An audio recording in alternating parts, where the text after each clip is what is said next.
Nuestros orígenes.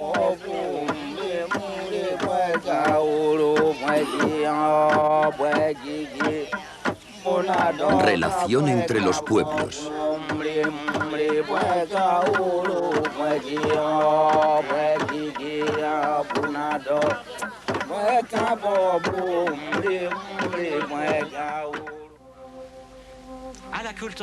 Todas las manifestaciones culturales se caracterizan por la manera de relacionarse unos con otros, sexualmente, en la familia, en el grupo, en la sociedad o entre diferentes sociedades.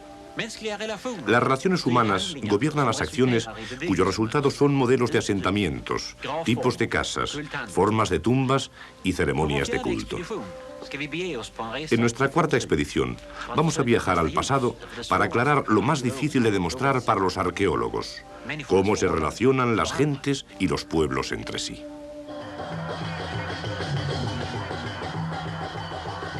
En Bali, la ocasión más grande de alegría es el momento en que un miembro de la familia muerto va a ser quemado en una pira. Es un verdadero festival para todos. Mirtos, júbilo, danzas, cantos y alegres risas. Para los de Bali, el cuerpo humano es solo el recipiente material en el que el alma inmortal tiene su morada para una corta vida sobre la tierra. Un acontecimiento temporal en el largo desenvolvimiento del alma. El cuerpo es algo impuro y debe ser aniquilado a toda costa. Por ello, la cremación es el suceso más grande que un balinés puede experimentar, y centenares de personas siguen la festiva procesión funeraria con sarcófagos decorados con magníficos animales, generalmente machos para los hombres y hembras para las mujeres, en los que los cuerpos van a ser quemados.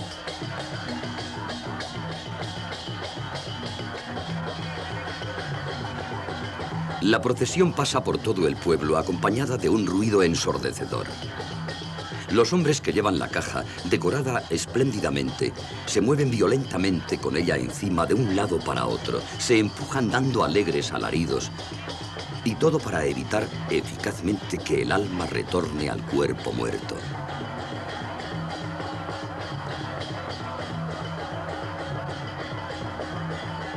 En la cremación, el alma se libera definitivamente del cuerpo y mientras espera la próxima reencarnación, puede al fin ir a la Swarga, el cielo Indra, donde todo es igual que en Bali, pero sin preocupaciones ni enfermedades.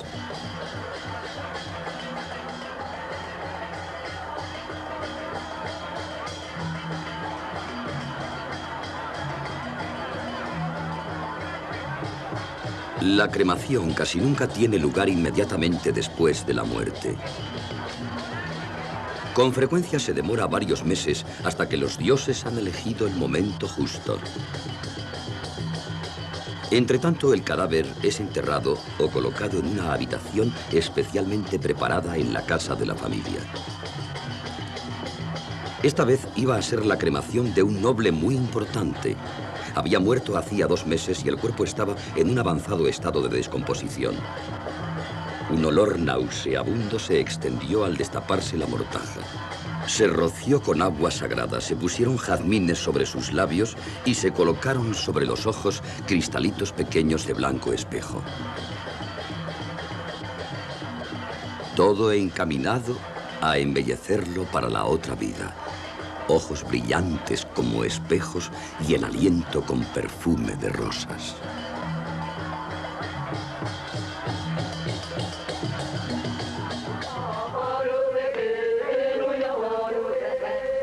La relación de los balineses con la muerte es un ejemplo de las múltiples formas culturales que se han desarrollado en direcciones muchas veces diferentes a las tradiciones e ideas europeas.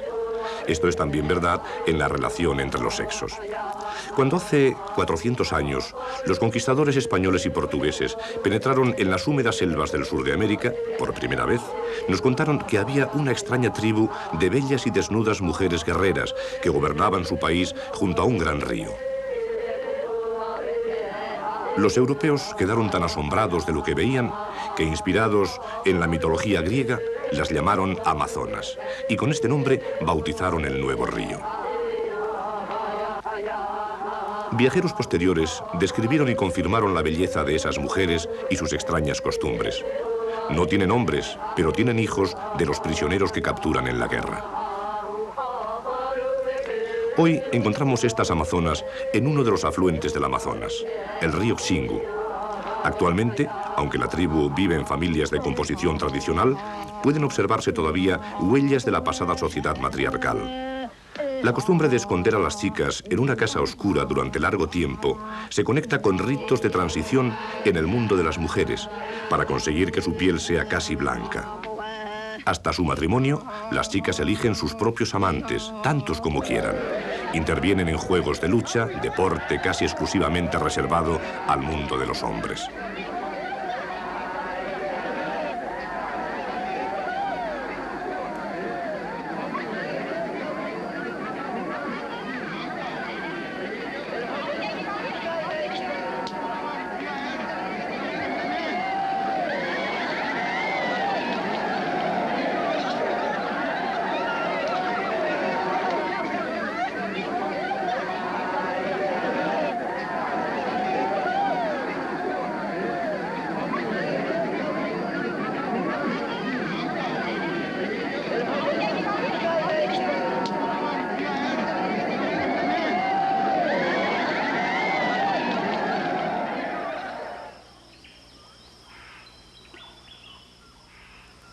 En Nueva Guinea, los espíritus de los antepasados muertos habitan entre los vivos, tomando parte en sus ceremonias y en su vida diaria.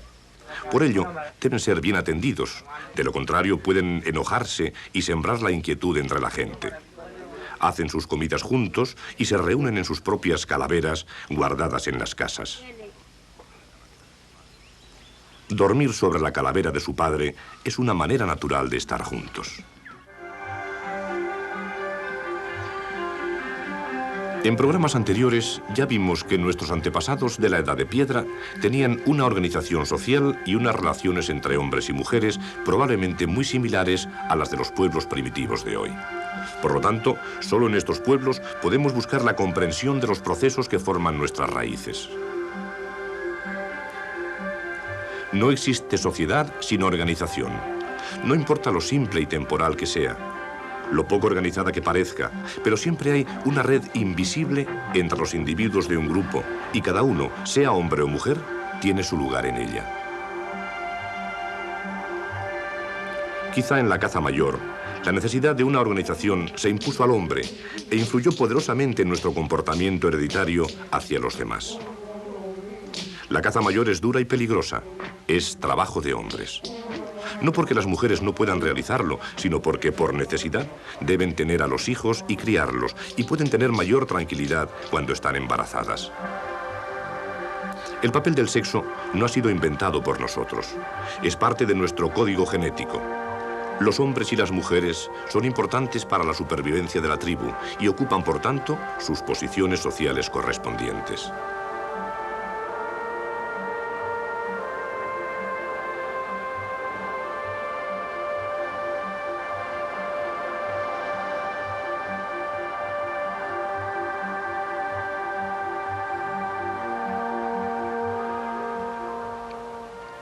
Vamos a volver al sur del Pacífico. En zonas inaccesibles de la montaña, en el archipiélago melanesio, hay tribus que no han sido influidas o no han tenido contacto con la civilización occidental. En ellas, la organización social originaria permanece inmutable desde hace miles de años.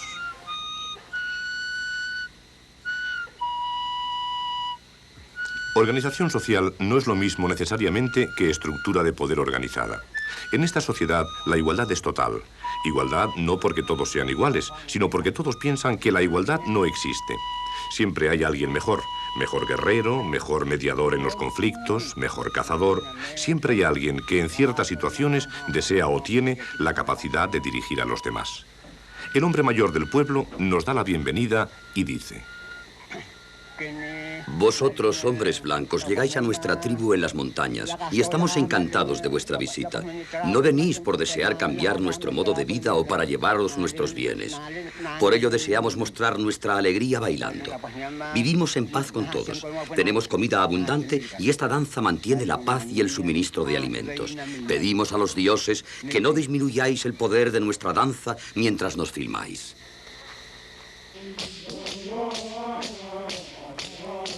En esta escena se encuentran con los espíritus de sus antepasados y de sus dioses. Cada paso, cada movimiento tiene un propósito definido. Cualquier descuido podría provocar el enojo de los espíritus. Hemos dejado claro nuestro más sincero deseo de que la fuerza mágica permanezca en el pueblo. Las sociedades sin jefes propios o elegidos son hoy muy pocas en el mundo. Los aborígenes de Australia o los bosquímanos del Kalahari son buenos ejemplos de este sistema. Probablemente así funcionaban nuestros antepasados de la Edad de Piedra, en Escandinavia, hace 7 o 10.000 años.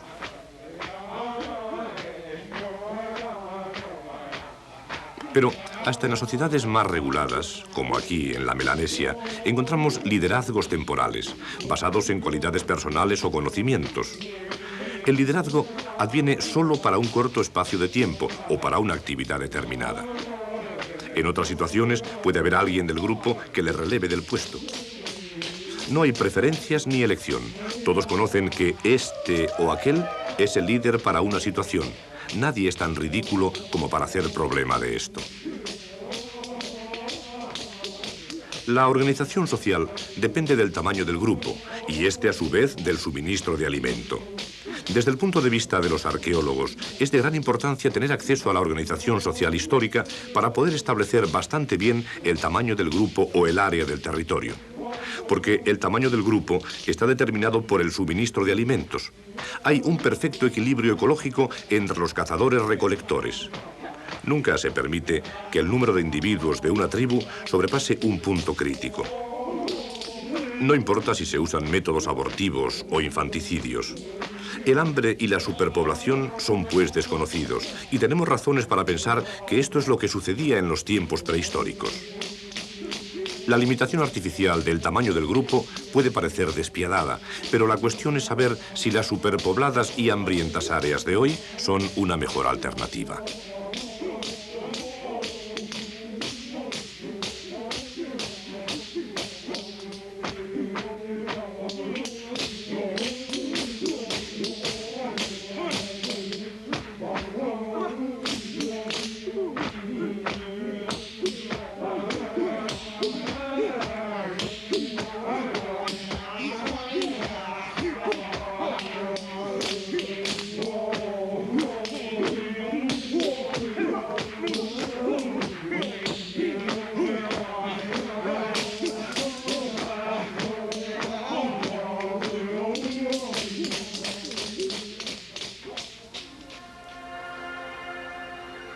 Uno de los lugares del mundo en el que mejor podemos estudiar las relaciones humanas en formas sociales muy primitivas es Nueva Guinea. Vamos a visitar el país de los caníbales y cazadores de cabezas en los pantanos del río Sepik.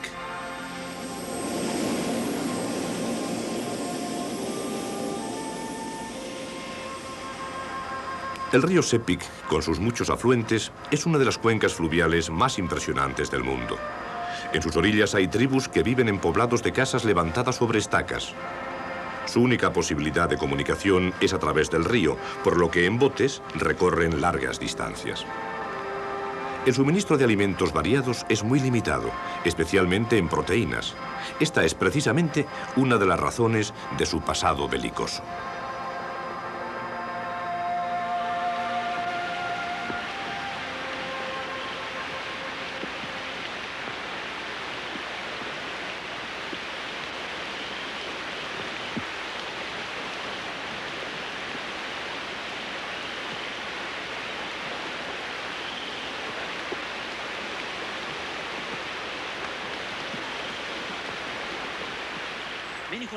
El pueblo que vive aquí, en las orillas del río Sepik, es recolector.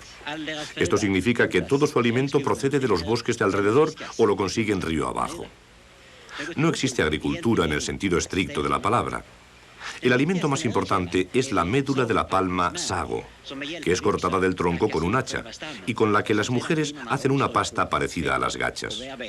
En el río Sepik, la economía de caza y recolección es una de las principales razones de su muy especial organización sin jefes. En vez de estos, los llamados grandes hombres son responsables de la dirección.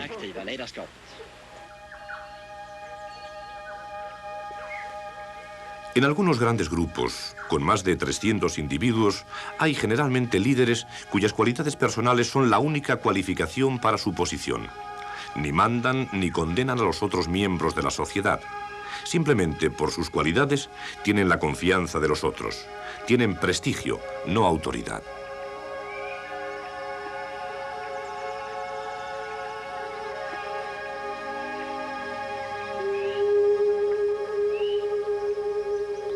Empleando un término melanesio, son llamados grandes hombres, y los encontramos sobre todo en pueblos estables. Una buena cualidad en un miembro de la tribu puede ser la razón por la que la tribu le considere su líder. La razón, con frecuencia, es ser un buen organizador en la guerra, en la caza o en los negocios. Pero también la generosidad, el talento para mediar en los conflictos o simplemente hablar bien, pueden ser cualidades muy atractivas. Es probable que algún tipo de organización de grandes hombres existiera en Escandinavia en la tardía Edad de Piedra, cuando los pueblos se hicieron más sedentarios como consecuencia de la importancia creciente de la agricultura. La presión sobre los recursos en muchos lugares de Nueva Guinea ha creado un casi permanente estado de guerra entre algunas tribus, casi exclusivamente operaciones de represalia, muy diferentes a los conocidos ceremoniales de las guerras tribales que se hacen sobre todo entre agricultores papúes en las tierras altas de Cuenca del Sepik. Aunque hoy los cazadores de cabezas pertenecen al pasado, en la mayoría de los sitios aún se observan sus ceremonias.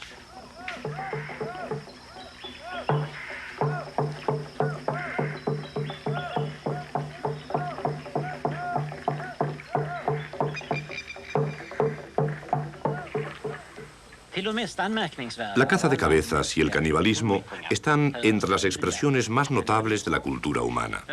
Pero mientras nosotros pensamos, quizás erróneamente, que tales acciones son expresiones de violencia incontrolada o de agresividad, ellos siguen un ritual estricto o, en su lugar, un modelo social, que es aceptado tanto por los que comen como por los que son comidos. Nuestro amigo conoce esto bien. Él ha matado a muchos guerreros y se los ha comido. Oigámoslo por si puede explicarnos algo más en su propia lengua. Si alguno de nuestros vecinos hería o mataba a uno de nuestro pueblo o huía con una de nuestras mujeres, debíamos devolverle el golpe para reconciliarnos con nuestros espíritus y alcanzar de nuevo el equilibrio en nuestras relaciones con los pueblos hostiles. Entonces salíamos en nuestras canoas para sorprender al enemigo y capturar nuestra presa. No importa que sea mujer, hombre o niño. Procuramos evitar hacer daño a nadie más, porque entonces el enemigo debería tomar represalias en el futuro y coger una de nuestras cabezas. Pero esto es difícil de evitar, porque todos se defienden. Por ello nuestros ataques pueden durar años.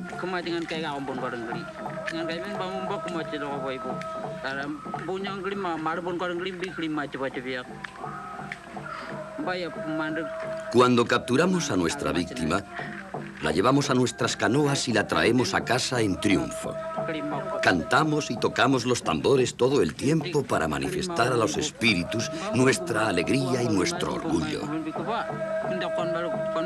En nuestro pueblo las mujeres han preparado la ceremonia. Primero separamos la cabeza del tronco y la colocamos en la casa de los espíritus, Haus Tambaran. Después, la fiesta y la comida pueden ya comenzar. Ojo por ojo, diente por diente. Un sistema de equilibrio entre sociedades rivales y un sistema que ha funcionado sin un cambio quizás 10.000 años. Pero importa el hecho de que detrás de la caza de cabezas hay concepciones muy complejas, mágicas y rituales. En muchos lugares, todos los niños recién nacidos deben tomar el nombre de un guerrero enemigo al que su padre ha debido cortar la cabeza dentro del año de su nacimiento. De lo contrario, el niño debe ser matado. Esta tradición ha mantenido el crecimiento de la población bajo control durante miles de años y en esta sociedad no ha habido nunca hambre o desnutrición.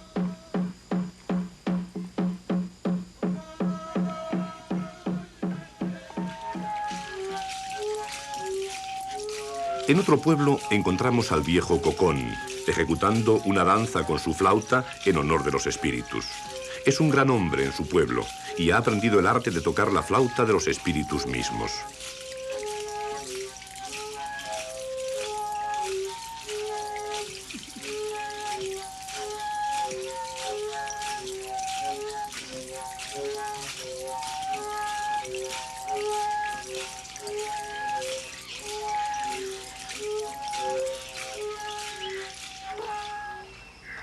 Cocón ha cortado 13 cabezas y comido carne de sus enemigos caídos, y en el gran colgante de su cuello están todos ellos señalados, 13 marcas en el borde. Había enemigos a nuestro alrededor en casi todos los pueblos. La causa casi siempre era el rapto de mujeres.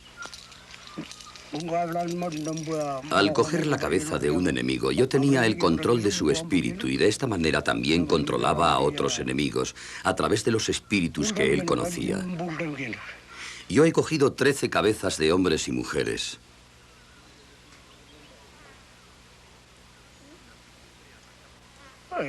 Casi siempre atacábamos al amanecer. Cuando todos estaban durmiendo y no hacía demasiado calor. A causa de las pinturas de guerra, a los enemigos les resultaba difícil reconocernos y por ello no podían desquitarse.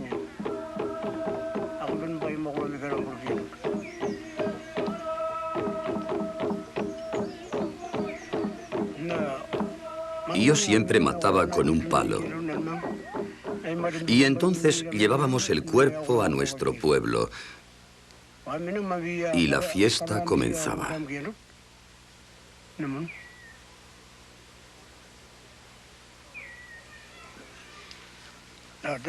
Las mujeres cocinaban la carne, pero normalmente no la comían. Éramos nosotros, los hombres, los que teníamos que apoderarnos del poder de la carne del muerto. Nosotros, a lo largo del río, estamos faltos de carne, y esto era un plato extra añadido a las gachas de sago. A mí lo que más me gustaba eran los muslos y los sesos. El resto del cuerpo era completamente quemado, porque si no, el pueblo hubiera apestado.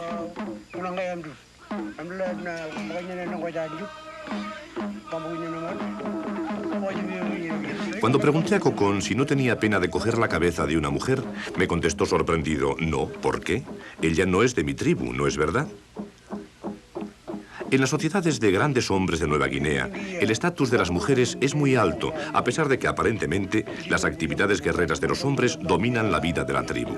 Sin embargo, la división entre el mundo femenino y el masculino es muy rígida.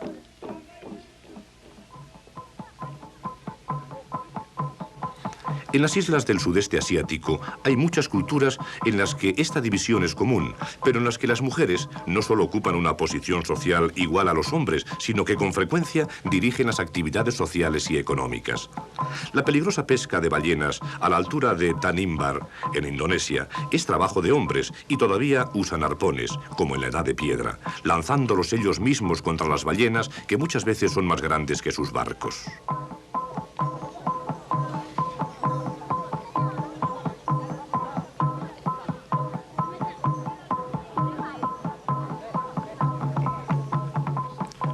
En Sabu hay un templo megalítico que es visitado exclusivamente por las mujeres en cultos de fertilidad. Untan sus piedras con aceites para obtener una gran fertilidad. A veces tenemos la impresión de que los occidentales damos por supuesto que las mujeres están subordinadas a los hombres en todo el mundo y hablamos de que podíamos liberarlas mediante leyes artificiales de igualdad. En realidad, la posición de las mujeres está en sus niveles más bajos entre los musulmanes y los cristianos, y ya hemos visto que la raíz está en los patriarcados del Medio Oeste.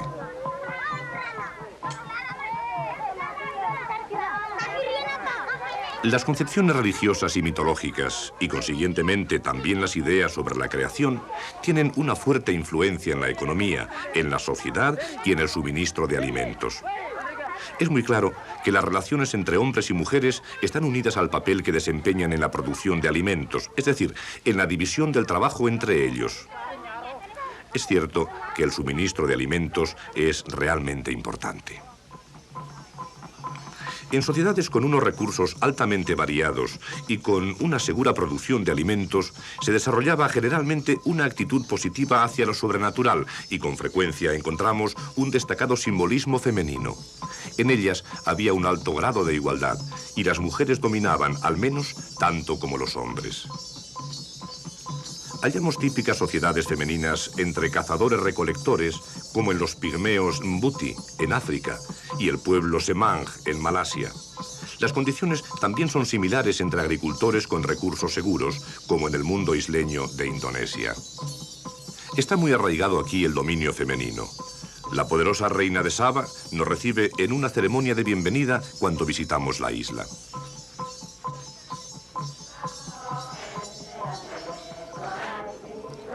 La danza de la cosecha es un rito de fertilidad en el que las semillas del próximo año reciben fuerza mágica para crecer.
Tal vez el más perfecto ejemplo de sociedad en armonía y equilibrio, donde el dominio de la mujer es total, es el de las Islas Trobriand. Desde su descubrimiento en 1793, han procurado conservar sin cambio su organización, un buen ejemplo de estabilidad social interna.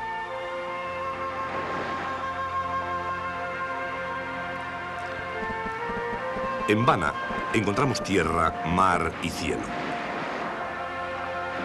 Es el lugar donde el mundo de los espíritus se encuentra con el de los hombres. Todo en las Islas Trobriand, la vida y las ceremonias, está impregnado de creencias mágicas.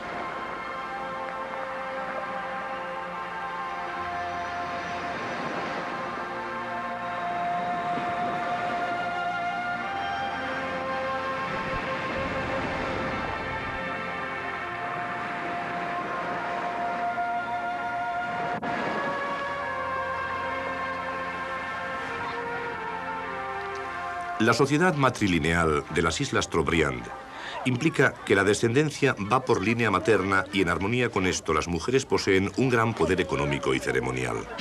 Con todo, en las 50 aldeas de la isla principal, con más de 500 personas en cada una, encontramos un jefe hombre. Aquí, la diferencia entre jefe y gran hombre es perfecta. No se puede llegar a ser jefe, se nace jefe. En otros aspectos, los privilegios y los deberes son los mismos. El jefe del pueblo, con frecuencia, ejerce las funciones de juez y tiene el derecho de dictar sentencias en varios delitos, pero su deber principal es preparar las fiestas y dirigir el intercambio de bienes con otros pueblos. En todos los aspectos se desarrolla una similar organización social en muchos lugares de Europa, en el Neolítico, la etapa más tardía de la Edad de Piedra, concretamente en Escandinavia hace 5000 años. La gran diferencia es que aquí, en una situación ideal, la organización inicial no ha cambiado, mientras que nosotros pronto nos vimos en la necesidad de encontrar nuevos recursos cuando comenzó a escasear el alimento.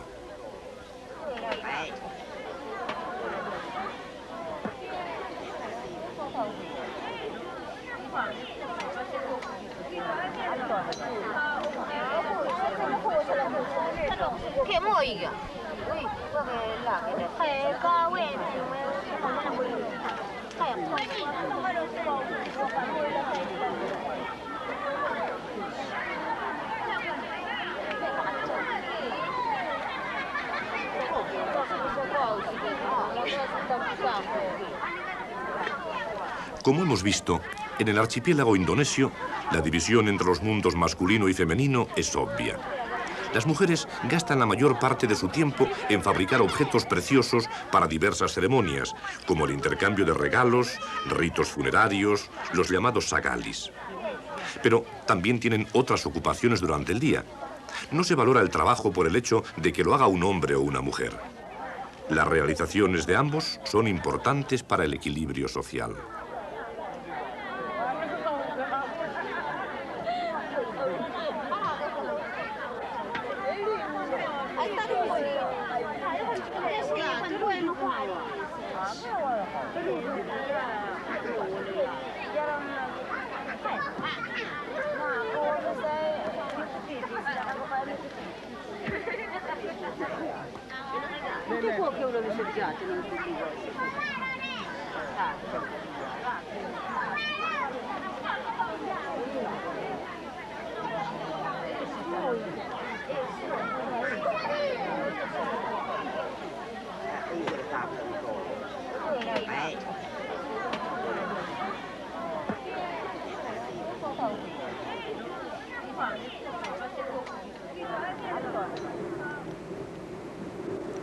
Creencias mágicas, hondamente enraizadas, se asocian con el cultivo de la batata, planta sagrada de las Islas Trobriand.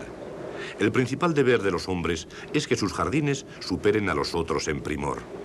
Ya vimos en un programa anterior cómo la superproducción de batata era por razones ceremoniales.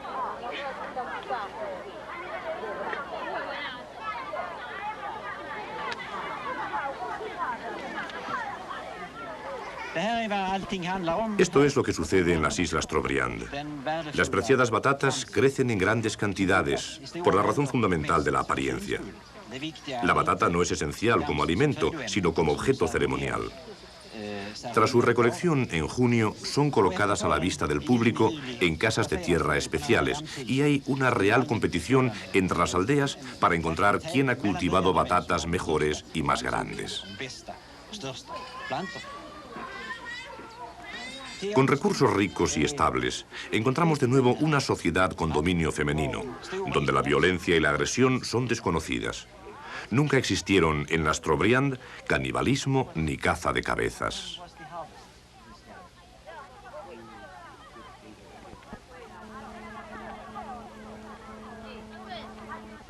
En su lugar, encontramos una sociedad armoniosa entre todos los individuos, en la que la sexualidad desenfrenada ocupa todo el interés. Estas islas son el paraíso del amor físico. Los jóvenes alegres y las muchachas pasan el día seduciéndose mutuamente.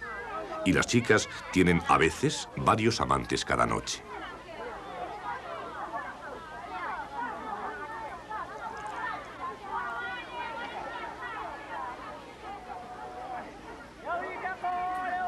La danza y el canto están altamente cargados de sentido sexual, como esta danza de palos, Hulia, en la que los chicos intensifican su poder masculino.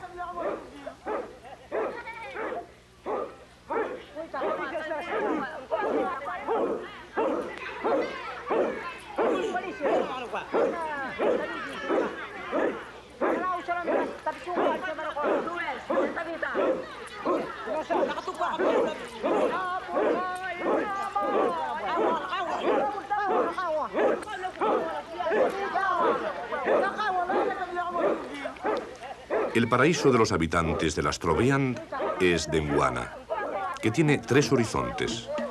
Cuando muere, su alma va primero a Budi Budi, donde se desprende de todo indicio de riqueza y estatus. Después parte a Bomatu, donde la maravillosa y bella diosa Togilopolupa intima con todos los hombres que pasan. El paraíso está reflejado en la vida diaria del pueblo, y todos son bien recibidos en Denguana.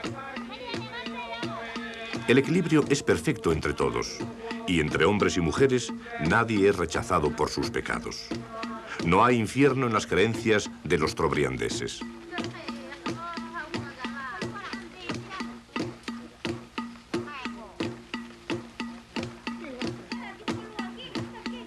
La hermosa danza Buetayobo fue sacada del Denguana y dada a los isleños por los dioses. La danza refleja la alegría del paraíso y los muchachos cantan. Corta la falda de hojas de la chica y píntala. Nuestros brazaletes son semejantes y aparecen bellos. Nuestros hermosos rostros mostraré mi baile y danzaré a la perfección. Todo será resplandeciente en la pista de baile. Las jóvenes muchachas, enfrente de mí, se pondrán en fila para mirarme. He preparado ornatos de flores de un lugar especial para seducir a mi amada, entrelazando flores como la blanca espuma en el rompeolas. Un loro verde canta bellamente mientras yo preparo flores de seducción. Mi corona de flores sobre la cabeza es grande. Las he escogido cuidadosamente. Las flores son jóvenes.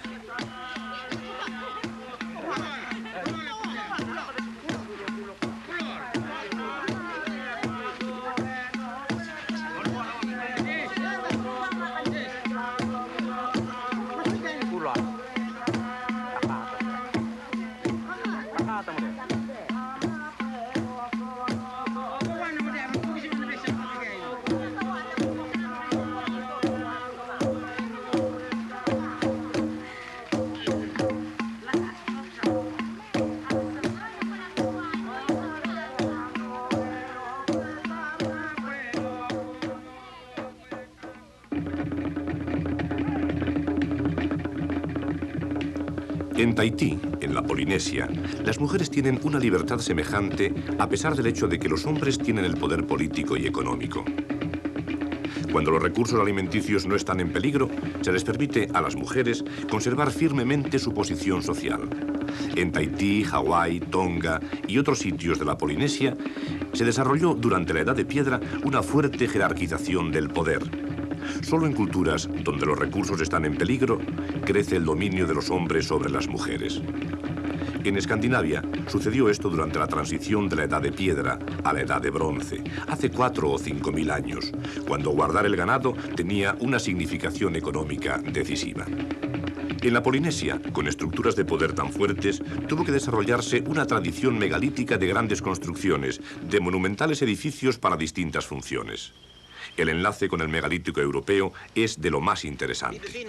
Estamos ahora en Tahití con Ben Danielson y estamos ante los restos del que fue el lugar de culto polinesio más importante. Gracias a las fuentes históricas, conocemos con detalle la sociedad de la Edad de Piedra, que construyó sus lugares de culto en el sur del Pacífico. Este conocimiento es necesario si queremos entender el funcionamiento de las correspondientes formas sociales de nuestros antepasados. Los maraes, o lugares de culto de los grandes jefes, podían ser comparados con nuestras catedrales. A ellos llegaban todos los habitantes bajo su dominio, al menos cuando se celebraban grandes ceremonias, podríamos decir. Además, había lugares de culto más pequeños. Podríamos compararlos con nuestras iglesias de pueblo. Y había otros, como nuestras capillas, que pertenecían a familias particulares y donde se celebraban sus propios cultos. Con frecuencia, representantes de varios negocios tenían sus propios centros culturales. Por ejemplo, los pescadores, los constructores o los doctores. Algo parecido a nuestros clubes o sociedades de físicos, abogados e ingenieros. En ellos sus miembros discutían sus problemas y transmitían los secretos de la profesión a nuevas generaciones o a nuevos miembros. Había ciertos lugares que servían de encuentro para los dioses o para las diferentes clases de espíritus que allí habitaban.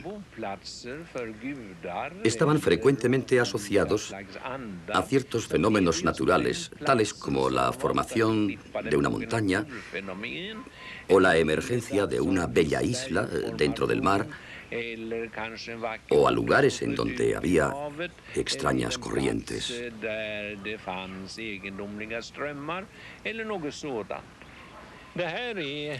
Esta es una de las iglesias mejor conservadas de la Edad de Piedra, en las Islas Sociedad. No tienen techo.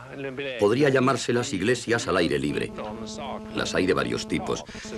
La más común y simple consiste en un patio empedrado con una plataforma rectangular al final. Esta es de un tipo tardío que los tahitianos construyeron durante los siglos anteriores a su descubrimiento, es decir, durante los siglos XVI, XVII y XVIII. Y esta y las demás tenían varios escalones, arquitectura hecha en armonía con el pasado.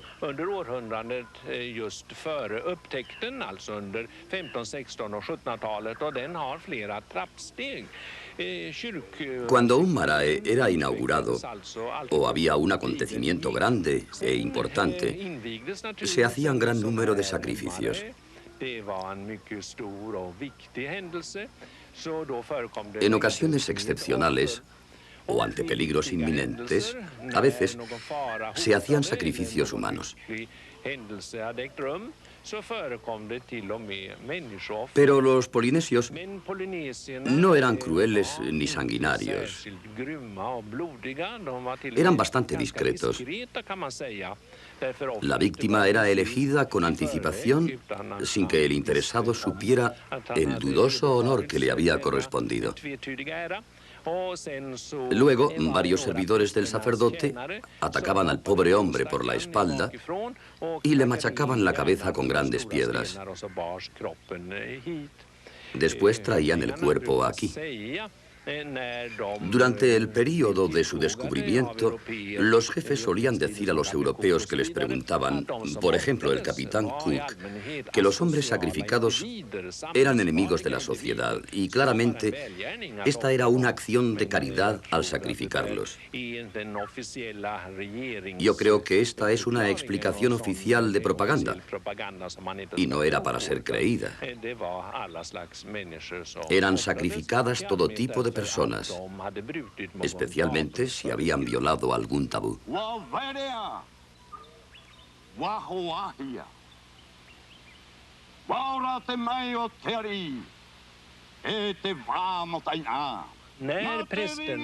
Cuando los sacerdotes habían obrado correctamente, decían bien sus oraciones o conjuros y seguían rectamente las normas litúrgicas, los dioses descendían al marae, al lugar del sacrificio. Prueba de que los dioses estaban presentes era el murmullo del viento en los árboles plantados en el entorno, o el canto de los pájaros posados en los árboles o en el altar. Eran los mensajeros de los dioses, buenos signos, buenos presagios. El mal del marae está reparado. Ha sido extirpado, acompañado con el canto. Aquí están las plumas de Lura. Aquí la paz sacada de las flores de coco. Aquí está tu hombre, desde su cabeza a sus pies, desde sus pies a su cabeza, para detener tu cólera creciente, oh Dios.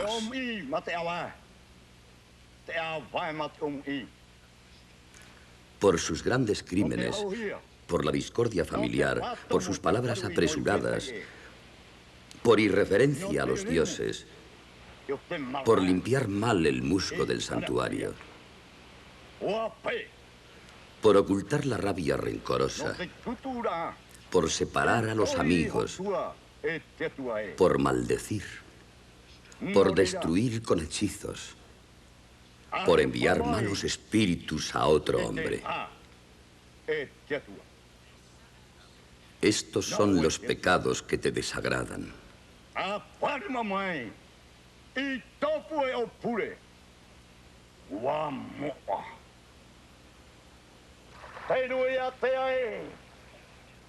Bórralos. Ponlos sobre los tallos de larga banana aquí presentes. Arrójalos al infinito océano. Que tus devotos se salven. Oh Dios, despide a tus adoradores. Ellos ya están bendecidos.